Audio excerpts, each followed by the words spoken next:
Президенті Қасым-Жомарт Кемелұлы Тоқаевтың бастамасымен Таза Қазақстан акциясы бүткіл республиканың әр өңірлерінде өтіп жатыр.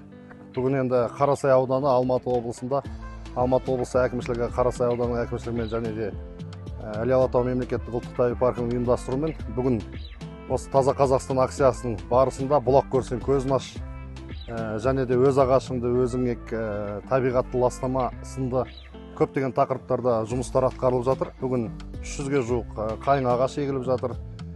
Осы Қаскелең сайында қайың ағашы ең жақсы өсетін ағаштың бірі болып табылады. Өздеріңіз көргендей осы жерде қайың тоғайлары тұр, өздеріңіз көргендей. Сонымен қатар енді әр дүниенің бастамасы су ғой. Табиғаттың нәрі, адам да сусыз өмір сүре алмайды. Сондықтан енді біздің бұлақтарымыздың, бастауларымыздың көзін ашу және де солардың басын тазарту жұмыстары жүргізілді. Осы Қарасай ауданының өзінен 300-ге жуық адам қатысып жатыр, және де басқа аудандардан да келіп жатыр. Волонтерларымыз келіп жатыр.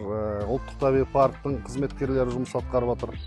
Көптеген іс-шаралар атқарылып жатыр. Жалғыз осы бір-ақ күндік іс-шара емес, бұл деген жыл бойы атқарылатын жұмыстар. Соның бір шеті осы Қарасай ауданында Қаскелең шатқалында бүгінгі жұмыстар атқарылды.